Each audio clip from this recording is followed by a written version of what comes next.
Extremist की कोई जगह नहीं है। आप उनको एक्सट्रीमिस्ट कह रहे हैं ऑन द रेकॉर्ड? एकदम हाँ, एक्सट्रीमिस्ट की कोई जगह नहीं। इसलिए बोलता है कि मेरे चेहरे पे दाढ़ी है, सर पे टोपी है, मैं नमाजी हूं। सल्लल्लाहु अलैहि वसल्लम का उम्मती होना एक्सट्रीमिस्ट है, तो सुन तेजस्वी, मुझे फख्र है कि मैं आका का उम्मती हूं। चोर चोर मुशेरे भाई, ये बिहार में आकर के वो सीएनएफ में सेंध मार रहा है, इसीलिए दोनों चोर चोर मुशेरे।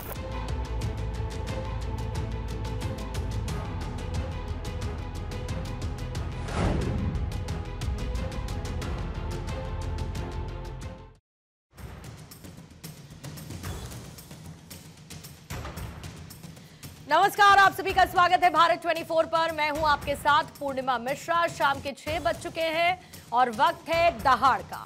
बिहार चुनाव का मैदान अब वाई बनाम एम की रिंग बन चुकी है। एक तरफ तेजस्वी यादव का यादव युग, जो कि MY फॉर्मूले पर सवार होकर सीएम की कुर्सी का सपना देख रहा है। दूसरी तरफ ओवैसी का मुस्लिम मिशन, जो कि AIMIM के झंडे तले सीमांचल को क्लीन स्वीप करने की ठान चुका है। तेजस्वी ने असदुद्दीन ओवैसी की महागठबंधन में एंट्री पर एक बड़ा कमेंट कर दिया, तो ओवैसी ने भी तेजस्वी को ललकारा। दोनों के बीच बढ़ती चुनावी रंजिश, कहीं नया चुनावी ट्रेंड तो नहीं? अब की बार Y या M, जहां वोटों का ध्रुवीकरण सांप्रदायिक रंग ले रहा है और एनडीए वाले मजे लेकर तालियां पीट रहे हैं। दरअसल ये बवाल चरमपंथी शब्द से भड़का। तेजस्वी ने इंटरव्यू में खुलासा किया कि हमारे महागठबंधन में चरमपंथियों, कट्टरपंथियों और दहशतगर्दों की कोई जगह नहीं है। क्या उन्होंने AIMIM चीफ को निशाने पर लिया था? लेकिन ओवैसी ने फौरन काउंटर किया। एक्सट्रीमिस्ट का तेजस्वी से उसकी स्पेलिंग पूछी और कहा कि तेजस्वी पाकिस्तान की भाषा बोल रहे हैं। किशनगंज, पूर्णिया, कटिहार, अररिया, सीमांचल के इन 4 जिलों में मुस्लिम वोटर 40% से ज्यादा है। 2020 में AIMIM ने यहां पर 5 सीटें जीती थी, लेकिन 4 विधायक बाद में RJD में शामिल हो गए। अब 2025 में ओवैसी 25 उम्मीदवार उतार रहे हैं और 100 सीटों पर 100% पर क्लीन स्वीप का दावा कर रहे हैं। तेजस्वी का बयान वाला ये तीर उल्टा पड़ा तो RJD का मुस्लिम वोट बैंक डेंट खाएगा? क्या ये चरमपंथी इफेक्ट तेजस्वी के MY समीकरण को तोड़ देगा? एनडीए की नीतीश चिराग जोड़ी तो हंस रही है, विपक्ष आपस में बटा हुआ है। गठबंधन टूटा क्योंकि AIMIM ने 6 सीटें मांगी, जवाब में चुप्पी मिली। ओवैसी ने लालू तेजस्वी को 3 पत्र लिखे, कोई जवाब नहीं आया। नतीजा, AIMIM अब तीसरा फ्रंट बनकर उभर रहा है। सीमांचल में बेरोजगारी, गरीबी, पलायन बड़े मुद्दे हैं और ओवैसी की सीमांचल न्याय यात्रा में मुस्लिम युवाओं को जगाया। कई बार कहा यादव, पासवान, ठाकुर सबके लीडर हैं, लेकिन 19% मुसलमानों का कोई नहीं। ये आवाज तेजस्वी के लिए खतरे की घंटी है क्या? हैदराबादी भाईजान का यह पलटवार क्या RJD को भारी नुकसान पहुंचाएगा? बिहार के इसी नए सियासी डायमेंशन पर आज की दहाड़ में करेंगे चर्चा, लेकिन उससे पहले वार पलटवार। एक्सट्रीमिस्ट की कोई जगह नहीं है। आप उनको एक्सट्रीमिस्ट कह रहे हैं ऑन द रेकॉर्ड? एकदम हाँ, एक्सट्रीमिस्ट की कोई जगह नहीं। हम तेजस्वी को बोलेंगे, बाबू एक्सट्रीमिस्ट को तुम जरा अंग्रेजी में लिख के बता दो। हमको एक्सट्रीमिस्ट बोलता है, नहीं सुनिए, हमको एक्सट्रीमिस्ट क्यों बोलता है? इसलिए बोलता है कि मेरे चेहरे पे दाढ़ी है, सर पे टोपी है, मैं नमाजी हूं। अगर रसूलुल्लाह सल्लल्लाहु अलैहि वसल्लम का उम्मती होना एक्सट्रीमिस्ट है, तो सुन तेजस्वी, मुझे फख्र है कि मैं आका का उम्मती हूं। तो आइए आज की दहाड़ की चर्चा शुरू करने से पहले उन सवालों का जिक्र जिसके इर्द गिर्द रहेगी आज की चर्चा। पहला सवाल यही, Y वर्सेस M, नया चुनावी ट्रेंड अब की बार? ओवैसी तेजस्वी सीमांचल में किसका क्लीन स्वीप? चरमपंथी का इफेक्ट, बिहार में कौन होगा डेड? चेहरे पर दाढ़ी, सिर पर टोपी, पाकिस्तान की बोली बोल रहे तेजस्वी। हैदराबादी भाईजान तेजस्वी का करेंगे सीमांचल में बड़ा नुकसान। हमारे साथ बीजेपी के प्रवक्ता जयराम विप्लव जी हैं, हमारे साथ डॉक्टर टीना करमवीर हैं, कांग्रेस की प्रवक्ता। जयंत जिज्ञासु आरजेडी के प्रवक्ता हमारे साथ मौजूद हैं। जेडीयू के प्रवक्ता किशोर कुणाल जी हमारे साथ चर्चा में हैं। हाजी नाजिम खान साहब हैं एआईएमआईएम के नेता, और साथ ही राकेश शुक्ला जी वरिष्ठ पत्रकार के तौर पर चर्चा का हिस्सा है। आप सभी मेहमानों का बहुत बहुत स्वागत करती हूं। जयंत जिज्ञासु जी, लाइट आपने जला ली, थैंक यू सर, वरना लोग कहते कि लाइट नहीं है तो लालटेन से ही काम चला लीजिए। तो आपकी समय रहते लाइट जल गई है, ये बहुत अच्छी बात है। लेकिन एक नया ट्रेंड जो उभर कर बयानों में सामने आया, मैं बहुत सीधा सवाल पूछती हूं सर। असदुद्दीन ओवैसी और उनकी पार्टी के लोग, एआईएमआईएम के लोग आपको चरमपंथी क्यों दिखते हैं? किस एंगल से वो आपको एक्सट्रीमिस्ट दिखते हैं? और क्या तेजस्वी का ओवैसी को एक्सट्रीमिस्ट कहना आपके मुस्लिम वोट बैंक को डेंट करने की संभावना रखता है? नहीं, पहले तो मैं लालटेन पर बोल दूं। कैफी आजमी साहब का एक शेर है सर कि एक दिया नाम है जिसका उम्मीद झिलमिलाता ही चला जाता है। तो आज से नहीं, ज़माने से इल्म तालीम की जो लौ है उसको आगे बढ़ाने का काम लालू जी और राबड़ी जी ने किया। साथ साथ विश्वविद्यालय खोले, फिर केंद्र में हमको काम करने का मौका मिला, 3 केंद्रीय विश्वविद्यालय हमने खोले। जहाँ तक आप उस बयान के संदर्भ में सवाल कर रही हैं, तो निश्चित तौर पर हम लोग एक दूसरे की विचारधारा से इत्तेफाक नहीं रखते हैं, इसीलिए तो हम अलग दल हैं। और गठबंधन करना नहीं करना वो किसी भी अलायंस के हर घटक दल की सहमति के बाद किसी का इंडक्शन होता है या नहीं होता है। तो वो उसको बहुत ज़्यादा स्ट्रेच करने की आवश्यकता मैं नहीं समझता हूँ। और जहाँ तक उस शब्द विशेष पर जोर देने की बात है, तो मैं फिर से एक शेर पर हूँ कि यार अब वो न समझे न समझेंगे मेरी बात, दे और दिल उनको जो न दे मुझको ज़बान। कुल मिला के भाव जो है उसको समझा जाना चाहिए, बजाय इसके कि किसी नहीं। तो अगर ये आपके लिए सिद्धांत की बात है, अगर ये जिज्ञासु जी आरजेडी के लिए ये सिद्धांत की बात है, तो अगर पलटकर ओवैसी कह देते हैं कि पाकिस्तान की भाषा बोल रहे हैं आप, तो पाकिस्तान की भाषा जैसा कोट ओवैसी को करना क्यों पड़ा? तेजस्वी को चाहते तो बच सकते थे ना। नहीं, वो कई बार लेप्सस जो लैंग्वेज होता है, कई बार लेप्सस कैलमी होता है, कई बार लिखने में आप जो अर्थ आप चाहते हैं कि प्रेषित हो, संप्रेषित हो, कई बार उसका इस्तेमाल आप नहीं करते हैं। मैं समझता हूँ कि इस मामले में वही हुआ होगा, अदरवाइज भाव में कभी भी इस तरह की बात नहीं है, ना हम किन्हीं को इस तरह से मानते हैं। हाँ, उनकी सियासत से हम बिल्कुल भी इत्तेफाकी नहीं रखते, इसको लेकर कहीं कोई दो मत नहीं है। और जिस तरह की बातें हो रही हैं, जिस तरह से लीडर अपोजिशन के लिए उनकी भाषा तू तड़ाक की हो रही है, वैसे ही मोदी जी भी बात कर रहे हैं, वैसे ही योगी जी भी बात कर रहे हैं। ये कहाँ का मतलब आपने सुना है कि भारत जैसे देश के प्रधानमंत्री ये कहते हो कि अपने गठबंधन की तरफ से मुख्यमंत्री पद का प्रत्याशी का चेहरा कान पर कनपट्टी पर जो है कट्टा रख के ये करवा लिया होगा, जबकि सच्चाई ये है कि इस बार लोकसभा चुनाव के बाद भारतीय जनता पार्टी के संसदीय दल की कोई बैठक नहीं हुई। वो अपनी पार्टी के संसदीय दल की बैठक में नेता नहीं चुने गए, क्योंकि उन्हें पूरी आशंका थी कि उनके दल के ही बहुत सारे सीनियर लीडर उनको नेता मानने को तैयार नहीं थे, इंक्लूडिंग राजनाथ सिंह जी। इसलिए एनडीए की बैठक पहले करवा ली।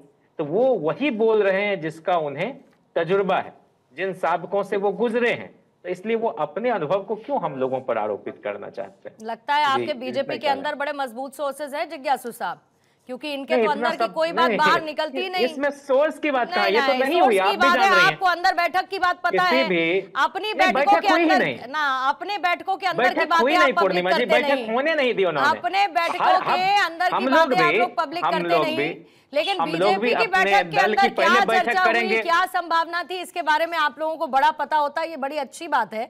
लेकिन क्योंकि ओवैसी की बात हुई है, ठीक है, क्योंकि ओवैसी साहब की बात हुई है, हाजी नाजिम खान इस वक्त हमारे साथ मौजूद है। हाजी नाजिम खान साहब, तेजस्वी पाकिस्तान की भाषा बोल रहे हैं, ये तीखी भाषा का इस्तेमाल करने की जरूरत क्यों आन पड़ी? भाई आप ही लोग चाहते थे ना कि आपको महागठबंधन में जगह मिले, नकार दिया उन्होंने, लेटर लिख डाले, मांग लिया कि भाई इतनी सीटें दे दीजिए। तो ऐसी क्या मजबूरी ओवैसी की आन पड़ी? 2020 में आप लोगों ने सीमांचल के क्षेत्र में बढ़िया प्रदर्शन किया, वो एक अलग बात है कि आपके कुछ जीते हुए लोग आरजेडी के पास चले गए। तो ऐसी क्या जरूरत आन पड़ी थी कि भाई महागठबंधन का हिस्सा बनना है? मजबूत नजर आते हैं वो बिहार चुनाव में। हाँ पूर्णिमा जी, देखिए अल्लाह का शुक्र है कि बैरिस्टर असदुद्दीन ओवैसी साहब मेरे नेता, मुझे बड़ा फक्र महसूस है। और दूसरी बात, अभी आपने कहा तो महाभारत का मैं जिक्र कर देता हूँ। आपने देखा था कि कौरवों को किस तरीके से अहंकार था अपने राज पर। तो आपने देखा था कि सिर्फ पांडवों ने 5 ही गांव तो मांगे थे, कहा था कि हमें 5 गांव दे दीजिए। कौरव किस तरीके से अहंकार में थे, वो पूरे भारत ने देखा कि किस तरीके से उनका मामला खत्म हुआ। उसी तरीके से हमने सिर्फ और सिर्फ 6 सीटें ही तो मांगे थे। हम चाहते थे कि बिहार के अंदर कोई भी वोट का ध्रुवीकरण ना हो, सब एकजुट होकर अपने चुनाव लड़े। सिर्फ यही तो हम चाहते थे कि बिहार का विकास हो, जो हमारे अपने युवा जो पलायन कर गए उनको वापसी लाया जाए, वहाँ पे बिहार के अंदर रोजगार हो, विकास हो, यही सब चीज़ें तो चाहते थे। लेकिन यहाँ पर जिस तरीके से यहाँ चरमपंथी कहकर जिस तरीके से मेरे बैरिस्टर असदुद्दीन ओवैसी साहब जो मेरे नेता हैं उनको कहा गया, तो मैं उनको याद दिलाना चाहता हूँ कि पहलगांव के अंदर जिस तरीके की घटना घटी, तो मेरे जो बैरिस्टर असदुद्दीन ओवैसी साहब ने खुलकर आए और पाकिस्तान को घुटने पर टिकाने के लिए हमेशा आगे रहे, देश के साथ बड़ी मजबूती के साथ रहे। और देखिए मेरे बैरिस्टर असदुद्दीन ओवैसी साहब को पूरी दुनिया के अंदर जब भेजा गया भारत की तरफ से, तो भारत का डंका बजाएगा। और आज हम लोगों को क्या कहा गया कि चरमपंथी, अरे दाढ़ी टोपी को देखकर तो आपने इस तरीके का जो आपने एक माहौल बनाया है, आप एक्सपोज हो गए। आपको मुस्लिम वोट चाहिए, लेकिन आप सियासत में हकदारी नहीं देंगे, ये सब ने देख लिया। हमने तो सिर्फ यही कहा था कि भाई आप 2.5% वाले को तो डिप्टी बना रहे हैं, तो अगर जो 18% वाले हैं तो उसको आप कब तक दरी बिछवाएंगे। तो यही तो हमने कहा कि यहाँ पर 18% वाले की भी हिस्सेदारी होनी चाहिए। लेकिन मेरे बैरिस्टर असदुद्दीन ओवैसी साहब ने कहा कि यहाँ सीमांचल के अंदर सीमांचल का बेटा मुख्यमंत्री बनेगा। तो किस तरीके से मेरे बैरिस्टर असदुद्दीन ओवैसी साहब ने कहा, ये काबिले तारीफ है। लेकिन मैं फिर वही कहना चाहता हूँ कि जिस तरीके से यहाँ पर आरजेडी ने जिस तरीके से यहाँ पर माहौल बनाया है, ये सिर्फ और सिर्फ एक कम्युनिटी के वोट लेने के लिए और कम्युनिटी की जो सदारत करना चाह रहे उनको इन्होंने टारगेट किया। ऐसा नहीं चलेगा, ये देश संविधान से चलेगा। हम लोग तो हमेशा संविधान की दुहाई देते। यहाँ पर सिर्फ और सिर्फ विकास की बात होगी, महिलाओं की सुरक्षा की बात होगी, जो लोग हमारे भाई बाहर जा चुके उनको वापसी लाने की बात होगी। ये सिर्फ बैरिस्टर असदुद्दीन ओवैसी साहब ही तो कह रहे, बाकी और ये लोग क्या कह रहे हैं? तो तय करने वाले तय करेंगे ना कि आप मुस्लिम वोटों की राजनीति कर रहे हैं या फिर आप सीमांचल और बिहार के विकास की बात कर रहे हैं। ये तो बाकी लोग तय करेंगे ना। इसीलिए तो आपके ऑफर को आरजेडी ने ठुकरा दिया सर। इसीलिए तो आपको एक्सट्रीमिस्ट, आपको चरमपंथी जैसी कैटेगरी में लाकर खड़ा कर दिया। तभी तो आपको कहना पड़ा कि ये पाकिस्तान की भाषा बोलते हैं। बहरहाल मेरे साथ जयराम विप्लव जी भी इस वक्त मौजूद है, बीजेपी के प्रवक्ता। विप्लव साहब ये बताइए, तेजस्वी और ओवैसी आमने सामने बयानों का सिलसिला चला पड़ा है। ऐसा लगता है कि बीजेपी इस वक्त मजे लेने की मुद्रा में है। ये दोनों आमने सामने होंगे तो कुछ तो फायदा मिल ही जाएगा ना बीजेपी को। तो मजे लेने की मुद्रा में है। देखिए, मुस्कुराइए, खुश होइए कि ठीक है सामने वाला लड़े, बाकी तो रोटी हम ही ले जाएंगे। पूर्णिमा जी, एक के साथ एक एम है। सिंगल एम वाले हैं MY यानी राजद वाले, डबल एम वाले हैं AIMIM, 2 बार एम है और दोनों आमने सामने हैं। और दोनों का एक ही उद्देश्य है कि किसी प्रकार 17-18% के मुस्लिम वोट बैंक पे कब्जा कर लो। और दोनों का एक ही काम है, भाजपा का डर दिखाना, संघ का डर दिखाना, हिंदुओं का डर दिखाना। हिंदुओं के विरुद्ध एक का भाई बयान देता है कि 15 मिनट दे दो, पुलिस हटा लो, हम हिंदुओं को देख लेंगे। एक इनके नेता है राजद वाले जो कहते हैं कि छठ पूजा ड्रामा होता है, जो कहते हैं कुंभ फालतू है, जो माँ दुर्गा, माँ सीता, सरस्वती के ऊपर सवाल उठाते हैं, जो रामायण और रामचरितमानस और पुराण पे सवाल उठाते हैं। तो दोनों का कैरेक्टर मिलता जुलता है और नीम का छाल नीम से मिलता है, बबूल का छाल बबूल से मिलता है, कभी आम से नहीं मिलता। इसलिए ये हमारे गठबंधन के दरवाजे नहीं आए, ये गए थे उसी गठबंधन के दरवाजे 6 सीट मांगने के लिए। ये कोई भाजपा एनडीए गठबंधन के विचारधारा के लोग नहीं है। इन दोनों की विचारधारा मिलती है, दोनों की विचारधारा एक जैसी है और अपने निहित स्वार्थ में एक दूसरे से लड़ रहे हैं। अब जयंत जी ने बहुत शुरुआत में शिक्षा की बात की, तालीम की बात की, और कमाल की बात याद दिलाऊं आपको, शेर इन्होंने पढ़ा, चिराग तले अंधेरा रह गया, पूरे बिहार को शिक्षा दे दी लालू जी ने, अब बेटा 9वीं फेल रह गया। कमाल का लालू जी का तिलस्म है। तो लालू जी और शिक्षा का कोई नाता है दूर दूर तक। लालू तो सड़क बनाने के नाम पे कहते थे कि सड़क बनाओगे तो पुलिस जल्दी आ जाएगी, सड़क बनाओगे तुम्हारे पास गाड़ी ही नहीं है, अरे बिजली आ जाएगी तो करंट लग जाएगा। ये लालू जी की सोच थी। और 66% केंद्र सरकार का पैसा लालू राबड़ी के शासनकाल में हमेशा वापस लौट जाता था बिना खर्च हुए। विकास के बारे में, शिक्षा के बारे में, सुशासन के बारे में अब राजद के लोगों को अगर ये लगता हो कि 20 साल पुरानी बात लोग भूल गए, तो गूगल और फेसबुक का युग बहुत जबरदस्त है। ये सोशल मीडिया सारी पुरानी बातों को याद दिलाता रहता है।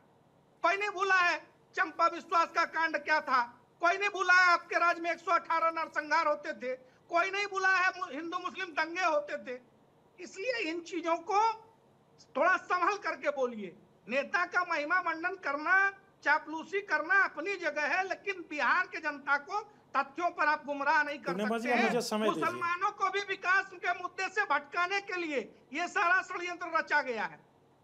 हाँ, मैं जवाब देता हूँ। देखिए जिज्ञासु जी आ रही हूँ, पहले इधर हाजी नाजिम जी ऐड ऑन करेंगे जरा। हाँ, मैं अब जवाब देना चाहता हूँ। देखिए अभी इन्होंने बड़ी खूबसूरती से बात इन्होंने कही, तो मैं इन्हीं को एक शेर के माध्यम से इनको आगे बढ़ा देता हूँ। वो समुद्र को खंगालने में लगे हैं, हमारे अंदर कमियां निकालने में लगे। जिनका कोई वकार नहीं है आज वो हमारी पगड़ियों को उछालने में लगे।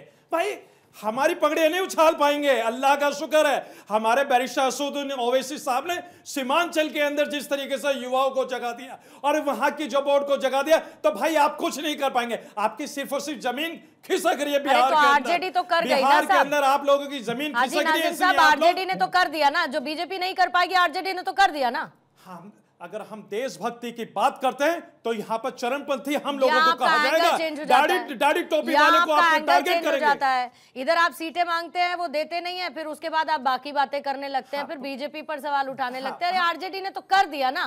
हाँ पूर्णिमा जी, देखिए हमारे प्रदेश अध्यक्ष जो है अख्तरुल इमान साहब ने देखिए बड़ी खूबसूरती से चिट्ठी लिख के भेजी थी। उन्होंने सिर्फ 6 सीटें ही तो मांगी थी और कहा था कि देखिए यहाँ पर बड़ी मजबूती के साथ हम चुनाव लड़ेंगे, अब वोट का बिखराव नहीं होगा। लेकिन यहाँ पर सिर्फ और सिर्फ ये चाहते थे कि किसी भी तरीके से बैरिस्टर असदुद्दीन ओवैसी साहब यहाँ पर मजबूत ना हो जाए। लेकिन अल्लाह का शुक्र है बिहार की सम्मानित जनता ने जिस तरीके से प्यार दिया वो देखने लायक है, काबिल तारीफ है। और बैरिस्टर असदुद्दीन ओवैसी साहब को जिस तरीके से अपने पलकों पर बिठा रहे, ये चीज इन लोगों को हजम नहीं हो रही। ये इन्हें पता है कि यहां पे बैरिस्टर असदुद्दीन ओवैसी साहब ने जिस तरीके से अपना एक माहौल पैदा करा, जिस तरीके से युवाओं के अंदर रोजगार की बात करिए, महिलाओं की सुरक्षा की बात करिए और बिहार को एक विकास की तरह आगे बढ़ाने की बात करिए, तो ये इन लोगों को पच नहीं रही है। इसलिए चाहते हैं कि भारत के जो सम्मानित बात पर जनता ने आपके यकीन किया था पिछले चुनाव में, तो 5 लोग आपके आरजेडी में नहीं चले जाते ना सर।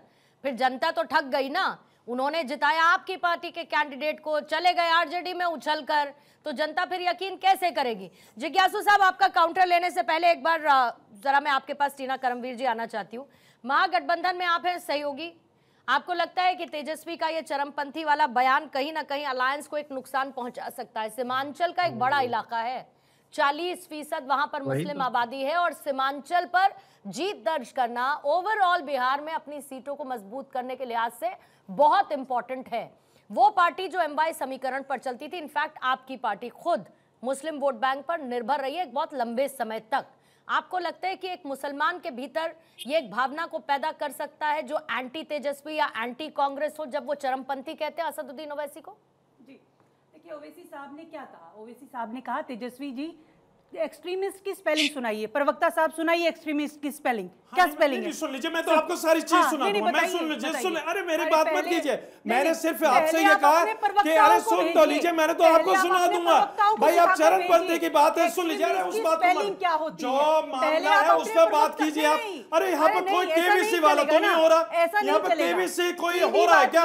यहाँ पर सिर्फ यही तो बात है, यही तो बात है जो आप लोग जिस तरीके का देश के अंदर माहौल बनाने की कोशिश कर रहे हैं। ये बता दीजिए, क्या कौरवों ने पांडवों को हक दे दिया था? मैं पूछना चाहता हूँ आपसे, महाभारत के अंदर पूछ लीजिए ना। मैं पूछ तो रहा हूँ, आप बता पा रही हैं। पूछेंगे एनडीए से कितने टिकट दिए आपने, कितने उम्मीदवार बनाए मुस्लिम, लेकिन आप सरकार से नहीं पूछना चाहते, इसलिए आपका चेहरा साफ दिख रहा है। आप यानी कि हम अगर अपने हिस्सेदारी की बात करें तो हम लोगों का चेहरा दिखाई दे रहा है। भाई हम लोगों का चेहरा दिखाई दे रहा है। अगर हम हिस्सेदारी की बात करते हैं, भाई ये बता दीजिए, मैं तो आपसे ये पूछना चाहता हूँ, ये बता दीजिए बिहार के बिहार के अंदर जिस तरीके का आप नैरेटिव सेट कर रहे हैं, बैरिस्टर असदुद्दीन ओवैसी साहब ने जिस तरीके से बिहार के अंदर को जनता को जागरूक कर दिया, यही काबिल तारीफ है। नहीं सुना पाए ना आप स्पेलिंग, आप तेजस्वी जी से क्या पूछते हैं? आपको है कोई अधिकार? पहले अपने प्रवक्ताओं को सिखाइए, पढ़ाइए। अरे अल्लाह का शुक्र है, हाजी नाजिम खान तो आपको एक्सट्रीमिस्ट की पूरी बता देगा, लेकिन मैं कह रहा हूँ जिस बात पे हमारी बात हो रही है, अरे उसका तो जवाब दे दीजिए। अरे उस बात का तो जवाब दे दीजिए। दाढ़ी तो, अरे दाढ़ी का टॉपिक समझिए आप है ना, जो दाढ़ी और टोपी वाले को जिस तरीके से आप यहाँ टारगेट करने की कोशिश कर रहे हैं, बंद कर दीजिए। अरे बंद कर दीजिए। टीना जी, हमारे पास ओरिजिनल डिग्री है। एक्सट्रीमिस्ट की स्पेलिंग विषय नहीं है ना, नहीं, वो तो पूछा तेजस्वी जी से ना, पूछा गया ना, तो तेजस्वी जी आए क्या बताने के लिए? तेजस्वी जी आए क्या बताने के लिए? मुद्दे की बात कुछ और है। नहीं टीना जी, मुद्दे की बात कुछ और है। टीना जी, सेकुलर राजनीति करने की बात आप लोग करते हैं ना। अगर एक पार्टी महागठबंधन में अपनी जगह चाहती है, उसको आपको इनकार करना है तो इनकार करिए, आप उनको एक्सट्रीमिस्ट बताइएगा, मना कर दीजिए ना। और फिर ये तो आपकी सेकुलर राजनीति पर और आपकी सेकुलर छवि पर डेंट है ना मैम, कि आप उनका रिप्रेजेंटेशन नहीं रखना चाहते जैसे होना चाहिए। हम तो रिप्रेजेंटेशन दे रहे हैं। नहीं तो सीमांचल में कितना इंपॉर्टेंट है मुस्लिम वोट बैंक, ये बताइए। सीमांचल में कितना इंपॉर्टेंट है? सीमांचल में कितना इंपॉर्टेंट है ये बताइए ना। अरे वो तो कहते हैं उनको वोट ही नहीं देते ना मुस्लिम। आजाद भारत में पहली बार ऐसा हुआ, एक मुस्लिम वो मना करते हैं, वो मना करते हैं कि मुस्लिम उनको वोट नहीं देते, वो क्लियर है, वो क्लियर है। आपको मुस्लिमों का वोट चाहिए, आपको मुस्लिमों का वोट चाहिए, लेकिन उनके रिप्रेजेंटेशन से इतनी समस्या को डाइवर्ट करिए। बताइए ना, 3 साल मैंने आपसे सीधा सवाल पूछा टीना जी। हजम और टीना जी, मैंने सीधा सवाल पूछा, ये सीधा सवाल पूछा मैंने आपसे, सीमांचल के अंदर मुस्लिम वोट बैंक निर्णायक है या नहीं है, ये बता दीजिए मुझे। देखिए एक सेकंड, हाँ या ना? बिल्कुल, वोटर सभी के निर्णायक। अरे सीमांचल की मैं बात कर रही हूँ, 40 से 60% के बीच मुस्लिम वोटर है वहाँ पर, निर्णायक है कि नहीं है? हर जगह। तो ये बताइए कि अगर कोई पार्टी आपके साथ अलायंस कर, आप सेक्युलर पार्टी कहते हैं ना खुद को, या फिर आरजेडी के रंग में रंग चुके हैं कि वोट तो चाहिए लेकिन रिप्रेजेंटेशन नहीं देना है, उनकी आवाज नहीं बनने देना है, तो सीधे से मना करिए ना। स्टेज से ये चरमपंथी क्यों बताते हैं? चैनल पर पूछेंगे, चरमपंथी का क्या मतलब है? अगर है चरमपंथी का क्या मतलब है ये बताइए ना। उसकी बात कीजिए। अरे मैं तो आपको सारी चीज बता दूंगा, मैं सारी चीज आपको बताऊंगा, लेकिन मैं ये कहना चाहता हूँ कि आपने जिस तरीके का माहौल बनाने की कोशिश करी है, अरे भाई टॉपिक पे तो आइए, आप टॉपिक पे आइए। सीमांचल की जनता आप लोगों को देख रही है, सीमांचल की जनता आप लोगों को देख रही है। भाई आप मुस्लिमों को उसकी हकदारी तो नहीं देंगे। 18% से आप लोग सिर्फ और सिर्फ दरी पिछवाएंगे, और यहाँ पे आप स्पेलिंग की बात करें। भाई हम तो कह रहे हैं कि 18% लोग वालों से आप कब तक दरी पिछवाएंगे? बिहार के अंदर जिस तरीके का माहौल आप लोग बनाने की कोशिश कर रहे हैं, बंद कर दीजिए। यहाँ पर स्पेलिंग के ऊपर आप हाजी नाजिम खान आपको स्पेलिंग बताएगा, पॉइंट टू पॉइंट बताएगा, लेकिन जो बात है जो हम लोगों ने आपसे कही है उस बात पे बात कीजिए। आप लोग आप बात नहीं करेंगे उस बात पे। बात करने की होती है, बात सिर्फ कहने की नहीं करने की होती है टीना जी। इसीलिए मैंने सवाल आपसे पूछा था, क्योंकि आप लोग सेकुलर छवि खुद की पार्टी की बताते हैं, इसीलिए मेरा बेसिक सा सवाल था। आप उसका बेसिक जवाब इधर उधर आप स्पेलिंग पूछ के इनसे एक्सट्रीमिस्ट की आप बता दीजिए स्पेलिंग चीजें नहीं होती। अरे तो बता दिया क्या उन्होंने आके? आया क्या? पूछ रहे हैं, आया क्या? इनके प्रवक्ता को क्यों नहीं पता? तो जैन के मुझे पता है, मुझे पता है, मैं तो पूछना चाहता हूं आपसे। पहले कुणाल किशोर जी एक बार आपको लाती हूं, उसके बाद राकेश हम लोगों को तो सब चीज पता है, हमें ए टू जेड सब पता, लेकिन जो टॉपिक है उससे नहीं भागने दूंगा आपको, उससे नहीं भागने दूंगा आपको। भाई आप कौन होते हैं हम लोगों को चरमपंथी कहने वाले? आप कौन होते हैं बताइए? भाई हमने इस मुल्क को आजाद कराने के लिए हंसते हंसते फांसी के फंदे चूमे, और आप हम लोगों को इस तरह की बात करते हैं। अरे ये नहीं चलेगा भाई। भाई मैं आपसे पूछना चाहता हूँ टीना जी, इस मुल्क के अंदर जितनी हमने शहादतें दी हैं, और इंशाल्लाह इस मुल्क को आगे ले जाने के लिए हाजी नाजिम जी रुकिएगा। ओके हो गया हाजी नाजिम हो गया, टीना जी हो गया, please. Okay hold on both of you, hold on. Kishore Kumar ji आपको लाते हुए, आप लोगों के पास तो मुस्लिम वोट बैंक रहता है ना सर, मिला है आपको मुस्लिम वोट बैंक।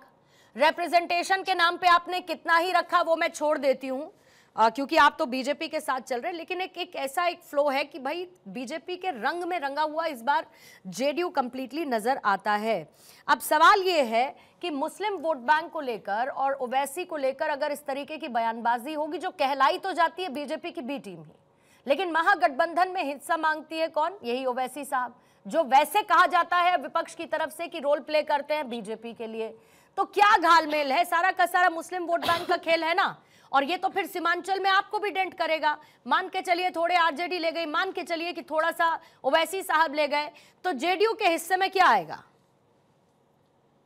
पूर्णिमा जी, यही तो विडंबना है। मैं पूरे कन्वर्जेशन को सुन रहा था, उस कन्वर्जेशन में वोट बैंक की चिंता थी, वोटरों की चिंता नहीं थी, मुस्लिम वोटरों की चिंता नहीं थी। आरजेडी और एआईएमएम यानी ओवैसी साहब एक दूसरे को सवाल तो जरूर खड़ा करते हैं, लेकिन ये सच है कि दोनों एक ही सिक्के के दो पहलू हैं। ये कैसी विडंबना है कि 2022 में जिस पार्टी के 4 विधायक तोड़े जाते हैं और उस समय पार्टी के प्रमुख ये कहते हैं कि 4 तोड़ा है 40 लाएंगे, वही पार्टी 25 में आकर तेजस्वी यादव या कांग्रेस के लोगों को सरेआम एक चिट्ठी लिखती है, एक कहा जाए कि लव लेटर लिखती है कि हम आपके साथ आना चाहते हैं, मुझे आप अपने साथ शामिल कीजिए, और उसमें एक वोट बैंक की चिंता जाहिर की जाती है और आरजेडी के द्वारा छुपाया जाता है, ढोल बजाया जाता है, तेजस्वी यादव जी के मकान के सामने ढोल भी बजाया जाता है। तो आप स्पष्ट हो लीजिए कि इनकी लड़ाई सिर्फ और सिर्फ मुस्लिम सेंटिमेंट के लिए है, मुस्लिमों के बेहतरी के लिए कतई नहीं है। मैं उदाहरण देता हूँ, राजद की सरकार थी, 93 में मुस्लिम अल्पसंख्यक कल्याण विभाग बना और जिज्ञासु साहब बैठे हैं, विद्वान व्यक्ति हैं, और जिज्ञासु जी बताएंगे कि 2091 से लेकर 2005 तक इन्होंने मुस्लिम या अल्पसंख्यक के लिए पदाधिकारियों तक की नियुक्ति नहीं की।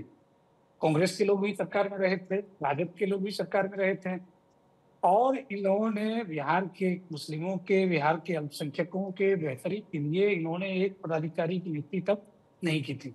महज 3 करोड़ का बजट हुआ करता था अल्पसंख्यक कल्याण विभाग का, और इन्होंने अल्पसंख्यकों को एक वश समझकर, एक वोट बैंक समझकर छोड़ दिया था। वही हमारी सरकार आई और हमने लगातार काम किया है, और आपको जानकर खुशी होगी कि हमने तकरीबन 301 गुना बजट में बढ़ोतरी किया है। जो 3 करोड़ का बजट हुआ करता था, 3.95 करोड़ का, वो बजट आज की डेट में 1040 करोड़ हो चुका है। हमने अल्पसंख्यक, चाहे मुस्लिम हो, हिंदू हो, मुस्लिम हो, बौद्ध हो, सिख हो, जैन हो, हर धर्म के लिए न सिर्फ काम किया बल्कि उनकी सुरक्षा और संरक्षा के लिए बेहतरी से काम किया है। अब ओवैसी साहब और तेजस्वी यादव जी एक फिक्स्ड मैच खेल रहा है। इनका इंटेंशन है कि मुस्लिमों को अपने पाले में करने का, लेकिन जनता दल यूनाइटेड और माननीय नीतीश कुमार जी सभी धर्म, चाहे हिंदू हो, मुस्लिम हो, सिख हो, जैन हो, बौद्ध हो, ठीक है, लेकिन बीजेपी के साथ अलायंस में आने के बाद आपका मुस्लिम वोट बैंक तो सर कम हुआ ही ना। अब वोटर परसेंटेज तो है ही, अब आप उसको भावनात्मक तौर पर एक रूप देकर अगर आप उसको वोट बैंक कह के एक भावनात्मक पहलू पर ले जाइए, लेकिन वो परसेंटेज है, डिसाइसिव फैक्टर है, और आपका वो परसेंटेज कम हुआ बीजेपी के साथ अलायंस में आने पे, ये फैक्ट है, इसमें कोई बदलती चीज नहीं है। ठीक है सर, जल्दी से 10 सेकंड में फिर मैं राकेश जी से सवाल लूंगी जी। मैंने अपने ओपनिंग स्टेटमेंट में बोला, जब हमारे पास शून्य विधायक था 2000 के चुनाव में, हमारे पास एक भी मुस्लिम विधायक नहीं था।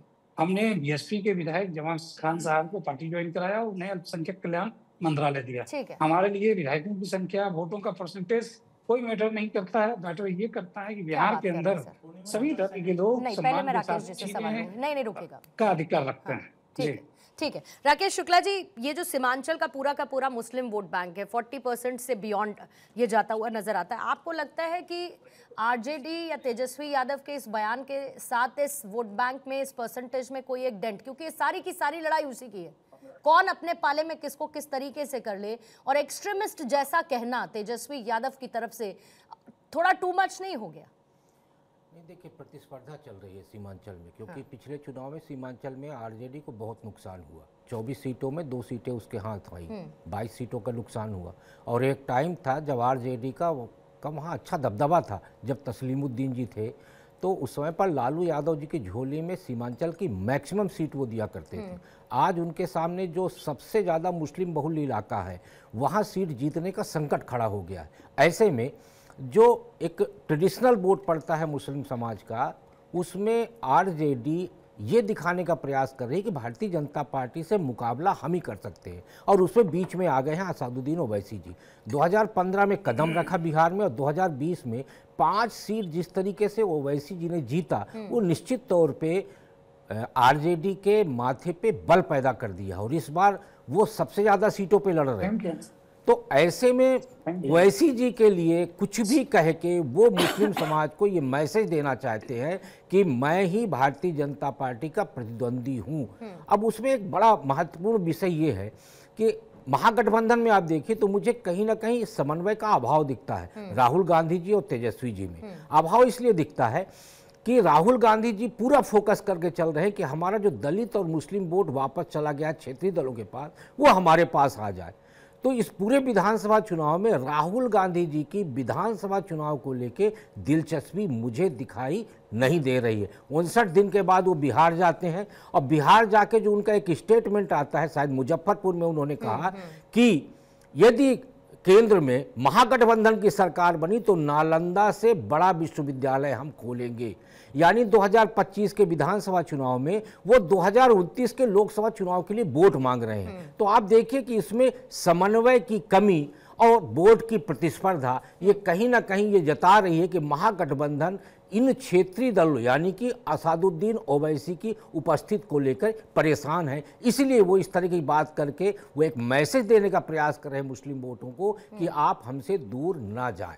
ठीक है, लेकिन इसी बीच में एक सवाल आपसे मैं हेडलाइंस के बाद से फौरन लूंगी कि अगर इस तरीके के स्टेटमेंट आते हैं तो क्या इनके MY समीकरण से वो M- होने की संभावना बढ़ती है कि नहीं बढ़ती है? कांग्रेस की प्रवक्ता मुझे हिट कर रही थी, वो कह रही थी कि यार बताइए एक्सट्रीमिस्ट के स्पेलिंग बताइए। भाई हमने भी कहा आप बता दीजिए, लेकिन ये इधर उधर की बात करने लगे। लेकिन हाजी नाजिम खान को A to Z सब पता, लेकिन मैं इसलिए चुप रहा ताकि कांग्रेस की प्रवक्ता बताए। भाई मैं तो बताता हूँ AXTREMIST, भाई मैंने तो बता दिया, लेकिन सुन लीजिए। लेकिन मैं जाकर आपसे पूछता तो आप नहीं बता पाती, यही चेहरा है। इसीलिए तो हम कहते हैं कि भाई आप लोग सिर्फ और सिर्फ जिस तरीके की बात करते हैं उस तरीके के बंद कर दीजिए। या कब तक मुसलमानों को आप टारगेट करते हैं? आप जैसे स्टूडेंट है मेरे, मैं आप जैसे बच्चों को पढ़ाती हूं। जब तो नहीं मैंने आपसे पूछा ना, पूर्णिमा जी ने भी पूछा, पूर्णिमा जी ने पूछा, मैं तो ये कह रही हूं कि नहीं बता पा रहे थे। भाई मैं तो इसलिए साइलेंट था, मैं देखना चाहता था कि बिहार की सम्मानित जनता देखे, बिहार की सम्मानित जनता देखे। भाई मैं सुबह से टीवी डिबेट कर रहा हूँ, मैं सुबह से टीवी डिबेट कर रहा हूँ, सिर्फ और सिर्फ एक्सट्रीमिस्ट की बात कर रहा हूँ। अब भाई उसी की बात कर रहा हूँ, उसी की स्पेलिंग की बात कर रहा हूँ। मैं सिर्फ ये देखना चाहता था कि कांग्रेस के जो महागठबंधन है, भाई वो तो बात करते कहीं उनको पता है, नहीं पता था, इसलिए मैंने कहा कि आप बता दीजिए। अगर मैं आपको कह दूं कि भारत के APJ अब्दुल कलाम साहब का जो नाम है, APJ उनका नाम बता दीजिए पूरा क्या है। मैं कह रहा हूँ डॉक्टर APJ अब्दुल कलाम साहब का नाम जो APJ मैं पूछना चाहता हूँ, उसका नाम क्या बता दीजिए। सिर्फ APJ की फुल फॉर्म बता दीजिए आप लोग। मैं कह रहा हूँ आप टीचर हैं, तो आप बता दीजिए ना कि APJ की फुल फॉर्म क्या, बता दीजिए। नहीं सच्चाई क्या, मैं तो पूछना चाहता हूँ आपसे, डॉक्टर APJ अब्दुल कलाम साहब के नाम के आगे की जो APJ की फुल फॉर्म बता दीजिए। बता दीजिए ना, तो टीचर गजब बात है, बता दीजिए। गजब बात है। आप लोग मतलब आप लोग एक सेकेंड, एक मिनट, गजब बात कर रहे हैं आप लोग। हाजी नाजिम साहब, टीना जी, गजब बात कर रहे हैं आप लोग। मतलब बिहार के चुनावों की चर्चा आप लोग एक्सट्रीमिस्ट और APJ के फुल फॉर्म से आप लोग बाहर ही नहीं निकल पा रहे। मतलब ये आप लोगों की गंभीरता, आप सोचिए, ये आप लोगों की गंभीरता दिखाता है। आप अंदाजा लगाइए इस बात से। क्यों? अरे भाई कैसे हल हो? आप लोग यहाँ पर स्पेलिंग खेल रहे हैं, गजब स्पेलिंग खेल चल रहा है आप लोगों का। जो है ना पूरी मतलब हाइट्स ऑफ इमेच्योरिटी हो गई है। तो कहां लगी हुई है? बिहार में लगी हुई है। अरे दिल्ली जो है पूरी वायु प्रदूषण से दूषित है। यहाँ पर आप लोग दिल्ली की स्पेलिंग बताइए, इसकी स्पेलिंग क्या बताइए, उसकी फुल फॉर्म क्या? आप लोगों को चुनाव की चिंता है, इसलिए पूरी मशीनरी वहां लगा रखी है। अरे आपको दिल्ली की, अरे गंभीर होकर चुनावों की बात कर लीजिए, स्पेलिंग बाद में खेल लीजिएगा, बाद में खेल लीजिएगा। लगातार वायु प्रदूषण से जयराम विप्लव जी में रहने लायक नहीं है। जयराम विप्लव जी, तो विपक्ष हमेशा, एक सेकंड सर, एक सेकंड, एक सेकंड आती हूँ जिज्ञासु जी, आपके पास आ रही हूँ। ठीक है जिज्ञासु जी आ रही हूँ, उससे पहले विप्लव जी मैं एक बार आपके पास आना चाहूंगी। विपक्ष आप लोगों पर बार बार ये आरोप लगाता रहा कि बीजेपी धर्म की राजनीति करती है, यानी धर्म को बीच में लेकर आती है, लेकिन ऐसा नहीं लगता है कि आज ये खुद विपक्ष स्वयं धर्म की बिसात पर अपना राजनीतिक खेल बिहार में खेल रहा है? तो ये तो आपकी स्ट्रैटेजिकल विन हुई ना, क्योंकि आप ही के ऊपर इसके आरोप लगते थे और आज बिहार चुनाव में ऐसी जीत की मजबूरी है कि धर्म के नाम पर ये लोग खेल रहे हैं। देखिए, कांग्रेस पार्टी भ्रम फैलाने के लिए जानी जाती है, पूरी मशीनरी काम करती है और वो झूठ परोसती है। उनका झूठ हमेशा एक्सपोज होता है और चुनाव में खास तौर से होता है। हम तो हमेशा चुनाव में विकास के मुद्दों पर ही बात करते हैं, विकास की योजनाएं ही जनता को महसूस होती है कि इन्होंने काम किया है, इसलिए लगातार वो चुनते हैं। 20 साल से नीतीश कुमार जी के नेतृत्व वाली एनडीए की सरकार है बिहार में, लगातार उनको चुन रही है। राजद और कांग्रेस कभी सत्ता में लौट नहीं पाई, तो जनता महसूस करती है काम कौन करता है और मजहब की बातें कौन करता है। आज इनकी चिंता बिहार नहीं है, इनकी चिंता इनका वोट बैंक है। इनकी चिंता मुस्लिम इसलिए है क्योंकि वो 17% है। लेकिन मैं पूर्णिमा जी आपके माध्यम से पूछना चाहता हूँ, 17% को उसका अधिकार क्यों नहीं देते? किस मुंह से पूछिएगा? उठाकर आपको दे देते। किस मुंह से पूछिएगा विप्लव जी? मुख्यमंत्री की बात नहीं, किस मुंह से? नहीं, एक मिनट विप्लव जी, आप सुनिए मेरी बात। अगर आप इनके विकास की बात करते हैं तो बहुत अच्छी बात है, आप केंद्र की योजनाओं की बात कर सकते हैं, लेकिन इनके रिप्रेजेंटेशन के नाम पर तो आपको अपने कोटे में एक कैंडिडेट नहीं मिला सर, एक कैंडिडेट जिसको विजिबिलिटी फैक्टर में आपके मुसलमान क्यों नहीं आता कैंडिडेट में? डूब मरिए इस पानी में, किस मुंह से बोल रहे हैं? आपको तो आईना दिखाना चाहिए, चेहरा ये है, आपके पास ना कैबिनेट में है ना आपको टिकट देते हैं और गालियां और पड़वाते हैं। रमेश बिधूड़ी को भूल गए, रमेश बिधूड़ी को भूल गए। पार्लियामेंट के अंदर किस तरीके से दानिश अली को गालियां दी गई थी, लेकिन आप लोगों में से आपने उनको प्रमोशन दिया, आपने प्रमोशन दिया, लेकिन आपने उनको पद से नहीं हटाया। ये सच्चाई है आपकी, ये सच्चाई है। जाइए रमेश बिधूड़ी को थोड़ा पाठ पढ़ाइए, जाकर रमेश बिधूड़ी को जाके पाठ पढ़ाइए, फिर चिंता करिए आप। कितने शर्म की बात है। अरे डूब मरिए जाके कहीं कोने में जाके। को केवल ठगना आपका काम है। हाँ, ये बहुत बढ़िया। चुनाव जीतने चुनाव हारने की बात नहीं है, आप लोगों की भाषा शैली देख ली है। कनपट्टी पर बंदूक रख के, ये भाषा है प्रधानमंत्री जी की। थोड़ा प्रधानमंत्री जी को भी कहिए, क्लास ले, पढ़ाई लिखाई करें, भाषा पर काम करें, क्योंकि जब भाषा की बात निकली है, जब भाषा की बात, जब भाषा, एक सेकंड, ऐसे किसी प्रधानमंत्री ठीक है टीना जी, भाषा की अगर बात, एक सेकंड सर, एक सेकंड, भाषा की मर्यादाएं तब भी टूटी हैं जब रावण कहलाए गए हैं प्रधानमंत्री मोदी, और भाषा की मर्यादाएं तब भी टूटी हैं जब मंच से उनकी स्वर्गीय मां को गाली दी गई है। तो कम से कम अपना हाई मोराल कोई भी ना रखे, कोई भी ना रखे। मैंने कहा कोई भी ना रखे, अपने हाई मोराल ग्राउंड्स कोई भी दिखाने की कोशिश ना करे, क्योंकि आप सब लोग एक्सपोज हैं। तो भाषा की मर्यादा चुनाव में बात मत करिए कि कौन उसका कितना ख्याल रखता है और कितना नहीं रखता है। सबसे बड़ी बात ठीक है, पहले एक बार राकेश जी मैं आपके पास इसी सवाल के साथ आना चाहती हूँ। ठीक है, होल्ड करिएगा प्लीज। ठीक है, पहले राकेश जी आपके पास, जयंत जिज्ञासु जी उसके बाद फौरन आपके पास, और कुणाल जी फिर फौरन आपके पास मैं आती हूँ। लेकिन पहले राकेश शुक्ला जी, ये जो MY फैक्टर है, ये जो MY समीकरण है, इसमें से आपको लगता है कि इस M के माइनस होने की संभावना ओवैसी की एंट्री के साथ बनी हुई है और ये बयान उस पर और चेरी ऑन द टॉप का काम कर सकता है? मतलब स्ट्रैटेजी कैसे चेंज हो रही है? इनका तो MY फैक्टर हमेशा से ही रहा है, लालू की राजनीति से रहा है। MY फैक्टर रहा है, लेकिन 2020 से वो MY फैक्टर सीमांचल में बिगड़ा है। अब आप इस चुनाव में देखिए 2025 में कि लगभग 53 सीटें ऐसी हैं बिहार की जहां 20% से लेकर 68% तक मुसलमान हैं। अब उस 53 सीटों में सबसे ज़्यादा मुस्लिम कैंडिडेट दिया है जनसुराज पार्टी ने, 29 कैंडिडेट उन्होंने दिए हैं। दूसरे नंबर पे असादुद्दीन ओवैसी ने 26 कैंडिडेट दिए, आरजेडी ने 19 और कांग्रेस ने 10 दिए हैं। बार बार जो जेडीयू की बात आ रही है और भारतीय जनता पार्टी की बात आ रही है, जेडीयू को मुस्लिमों ने वोट नहीं किया, कुछ पसमानदा मुसलमानों को छोड़ दिए जाए तो। और जेडीयू की पॉलिटिक्स हमेशा से ओबीसी ईबीसी की रही है, लेकिन ओवैसी जी का जो 100% की पॉलिटिक्स है वो मुस्लिम राजनीति है। और इसीलिए MY में कहीं ना कहीं ओवैसी जी सेंध लगाने में सफल रहे हैं। और मुस्लिम समाज को ये लग रहा है कि भारतीय जनता पार्टी से मुकाबला इस समय पर यदि कोई कर सकता है तो वो असादुद्दीन ओवैसी ओवैसी कर सकते हैं और उनके कैंडिडेट कहीं ज़्यादा प्रभावी दिखते हैं। इसीलिए MY समीकरण खासकर उन 53 सीटों पे बिगड़ता हुआ दिख रहा, क्योंकि 2020 में भी MY समीकरण बिगड़ा है ओवैसी जी के कारण, और उसी के चलते RJD सत्ता में नहीं आ पाई। तो इस बार उनके मन में कहीं ना कहीं एक चिंता भी है, एक डर भी है, और इसलिए वो ऐसा अटैक कर रहे हैं जिससे मुस्लिम समाज को हम ये मैसेज कर हाँ सकें। या ना में जवाब जल्दी से राकेश शुक्ला जी कि अगर गठबंधन में जगह चाहते थे ओवैसी दे देते तो पॉलिटिकली फायदा होता, इनको नहीं होता? निश्चित तौर पे होता। और ओवैसी जी ने एक बड़ा कहना चाहिए कि बहुत अच्छा कार्ड खेला कि उन्होंने ये प्रस्ताव भेजा कि हमें आप गठबंधन में ले ले। उससे उनके ऊपर जो एक टैग था, हाँ, जो टैग लगा हुआ था वो टैग उन्होंने निकालने में वो सफल हो गए। और ये कहीं ना कहीं मुझे लगता है महागठबंधन से एक चूक हुई है, क्योंकि 5 सीट जीत के उन्होंने सिर्फ 6 सीटें मांगी। ठीक है, 1 मिनट का टाइमर रखेंगे जयंत जिज्ञासु जी के लिए भी, फिर कुणाल किशोर जी के लिए भी, फिर उसके बाद चर्चा को समाप्त करूंगी।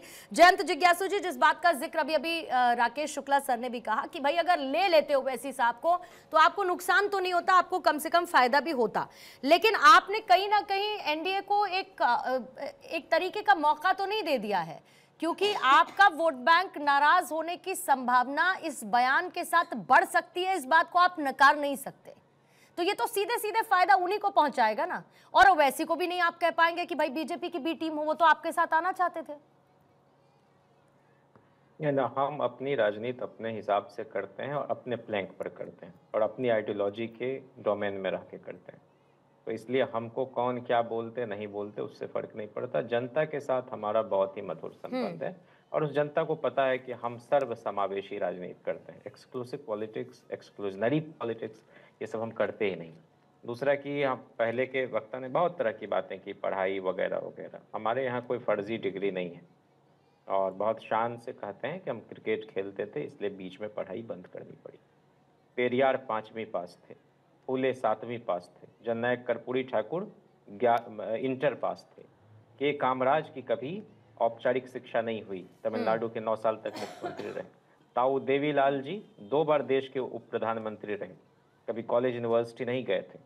इसलिए फालतू की बातें और बेकार की बातें, फर्जी डिग्री तो सम्राट चौधरी पर सवाल उठ रहे हैं, नरेंद्र मोदी पर सवाल उठ रहे हैं, स्मृति ईरानी पर सवाल उठ रही है। हम तो इस तरह की बहस में जाते नहीं। दूसरा, मैं आपसे ये कह रहा हूँ कि हमारे कार्यकाल की बात की गई, हमारे समय में लगातार, सुना जाना, हमारे कार्यकाल में लगातार केंद्र की तरफ से उपेक्षा के बावजूद हमने बेहतर किया। और जब हम केंद्र में गए तो 40,000 करोड़ के हिसाब से 5 साल में 2 लाख करोड़ की सहायता राशि दी। कोई शर्त नहीं रखी कि इस मद में खर्च करना है। रघुवंश बाबू मंत्री थे, सड़कों का जाल बिछाया, श्रेय जिसको लेना हो ले। लेकिन एक आखिरी बात मैं कहना चाह रहा हूँ, बार बार चंपा विश्वास का नाम लिया जाता है।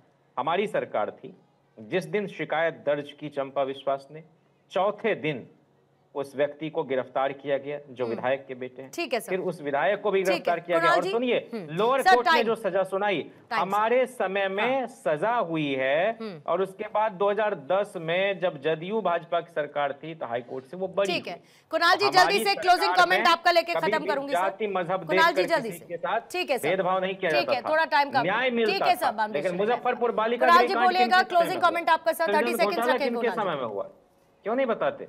पूर्णिमा जी राजद और ओवैसी यानी AIMM का बुरा कुश्ती बिहार के अल्पसंख्यक समाज देख रहे हैं। ये लोग वो अल्पसंख्यकों की बेहतरी की कोई चिंता नहीं, इन्हें वोट बैंक की चिंता है। और ये कितना हास्यास्पद है कि एक दल ऑफर भेजता है, दूसरा दल इग्नोर करता है, एक दूसरे को एक्सट्रीमिस्ट बताता है, दूसरा जवाबी हमला करता है। यानी यही चाहते हैं कि सीमांचल के लोग इनके इशारे पे नाचते रहे, इनके इशारे पे गाते रहे और विकास को हो जाए। तो बिहार की जनता और अल्पसंख्यक समाज नीतीश कुमार जी को उनके 20 वर्षों के किए गए काम के आधार पर बिल्कुल ही जनादेश देगी और अगला 2025 से 30 माननीय नीतीश कुमार जी पुनः मुख्यमंत्री के तौर पे 10 सेकंड में देश में आएंगे। ठीक है, 10 सेकंड बस। पूर्णिमा जी देखिए, मैं बिहार के सम्मानित जनता से कहूंगा कि आपके सामने विकल्प है बैरिस्टर असदुद्दीन ओवैसी साहब। तो देखिए जिस तरीके से बैरिस्टर असदुद्दीन ओवैसी साहब आपके आवाज उठा रहे हैं। ओवैसी जी भी बोल लेंगे तो ठीक है सर, बैरिस्टर ही रहेंगे, वो तब भी रहेंगे बैरिस्टर। देखिए 15 बार बोलने की जरूरत नहीं है। पूर्णिमा जी मुझे अपने सदर पर बड़ा फख्र है। ठीक है सर, अरे दूसरी बात मैं ये कह रहा हूँ 10 सेकंड में आप 10 बार बैरिस्टर बोल देंगे तो आपके 10 सेकंड खत्म हो जाएंगे ना। मेरे को तो आपकी चिंता है ना सर, इसीलिए। हाँ देखिए पूर्णिमा जी, आपको चिंता करने की जरूरत ठीक है, मैं नहीं। हाँ देखिए, अल्लाह का शुक्र है, अब सीमांचल की जो जनता है उसने फिक्र कर लिया, वो बैरिस्टर असदुद्दीन ओवैसी साहब ठीक है, टॉप पे लेके बहुत बहुत शुक्रिया आपका। चुनाव होगा बिहार, बहुत बहुत शुक्रिया आपका सर। जयराम विप्लव जी हमारे साथ थे, टीना जी आपका भी धन्यवाद, जयंत जिज्ञासु जी, कुणाल किशोर जी, नाजिम खान साहब और राकेश शुक्ला जी, धन्यवाद आपका दहाड़ की चर्चा में शामिल होने के लिए।